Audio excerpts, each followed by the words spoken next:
Shortly before 11 p.m. on November 12, 1966, 23-year-old Paul Snyder returned to his Calumet City, Illinois home after his shift at the local rail yard.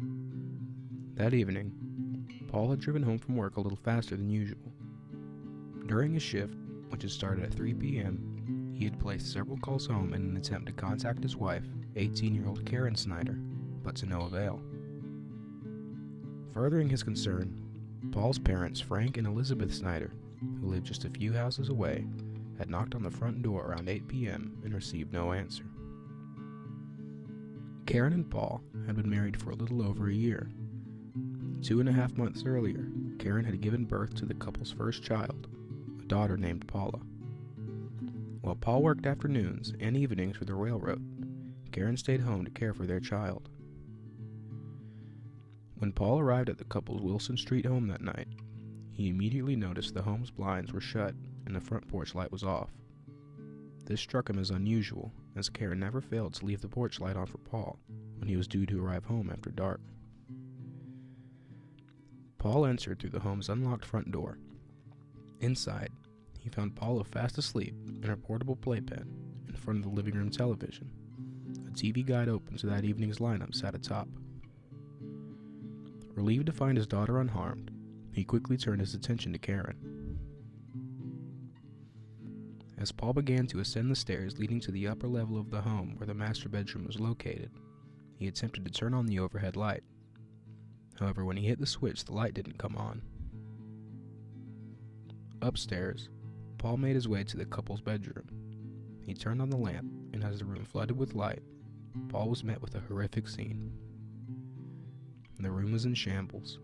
There was blood everywhere, and Karen lay dead on the floor, her body riddled with stab wounds. Paul immediately summoned for police before taking Paula and exiting the home. The telephone operator who had taken Paul's call phoned Paul's parents and informed them what was happening. Frank and Elizabeth Snyder ran outside where just down the street they found their son sobbing and shouting, "Somebody help me! My God, somebody please help me!" With a flashlight in hand, Elizabeth Snyder entered the couple's home in hopes to render aid to her daughter-in-law. However, as she made her way to the bedroom, she quickly realized that Karen was already gone and nothing could be done to revive her. A short time later, police arrived on the scene, and Karen was found on the floor of the upstairs bedroom. She had been stabbed 90 times in the chest, 17 times in the neck, and 17 times in the upper back with what investigators described as a stiletto-style knife. The murder weapon was not found. Karen was fully clothed and had not been sexually assaulted. Her time of death was estimated to have been between 4 and 6 p.m. Police believe the attack on Karen began in the living room of the home. A trail of blood was found leading from the living room, up the stairs and down the hallway. Evidence found in the master bedroom indicated that Karen had struggled with her attacker before succumbing to her injuries.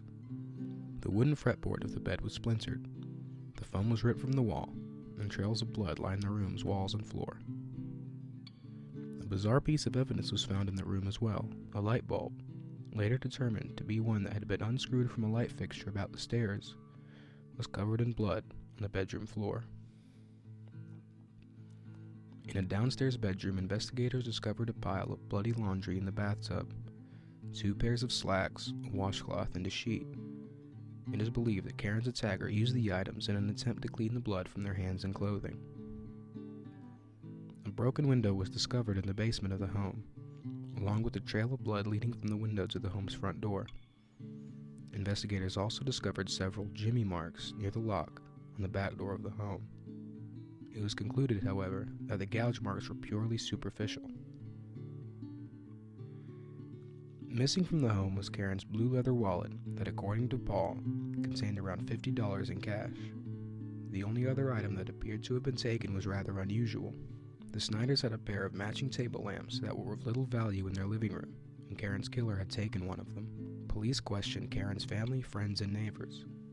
During interviews with Paul's parents, Elizabeth Snyder told investigators that shortly before her death, Karen had confided in her that she was scared living in the home, though she did not specify why.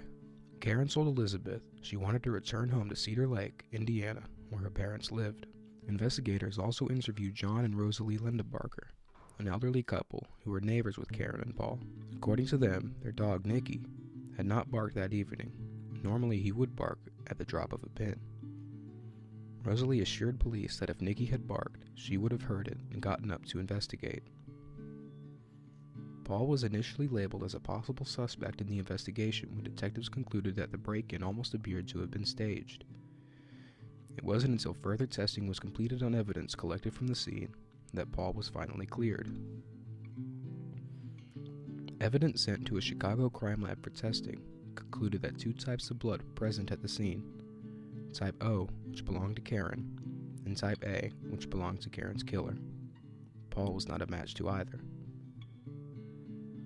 While the majority of the blood found at the scene belonged to Karen, it was determined that samples taken from the trail of blood found near the broken window, the laundry room found in the bathtub,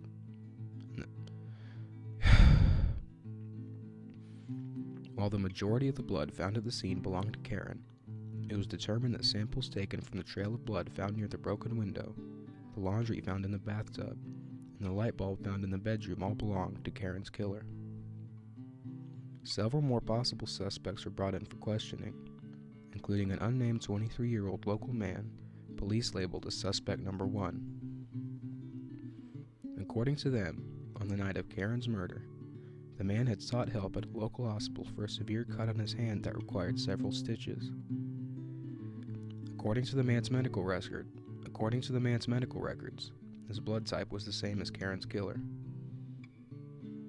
Furthering investigator suspicions, they learned that the unnamed suspect was an acquaintance of Paul and Karen and had been in their home several times in the past.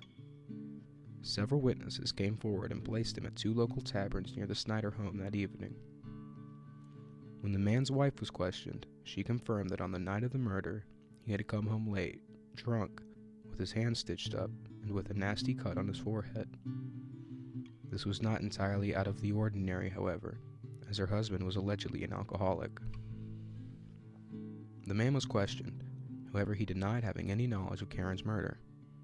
According to him, he had left the tavern that evening, and while walking home, had tripped over a tree stump, hitting his head and slicing his finger on the jagged wood.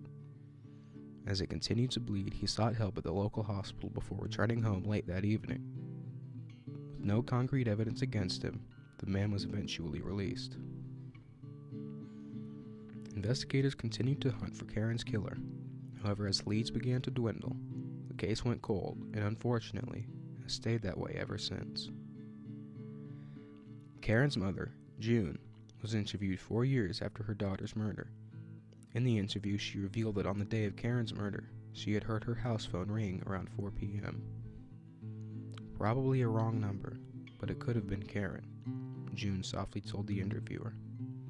When something like this happens, she continued while wiping tears away, you ask yourself if there is a God. June concluded by answering her own question. Oh yes, there is a God. Someday, whoever killed Karen. June trailed off, never finishing the thought.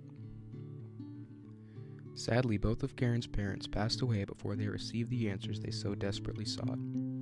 Karen's father, Russell, died in 1973, and June in 1977. After Karen's murder, Paul and Paula moved in with Paul's parents, Elizabeth and Frank Snyder. A few years later, Paul remarried a woman named Connie, and together the pair raised Paula. Paul passed away in 1989 at the age of 45.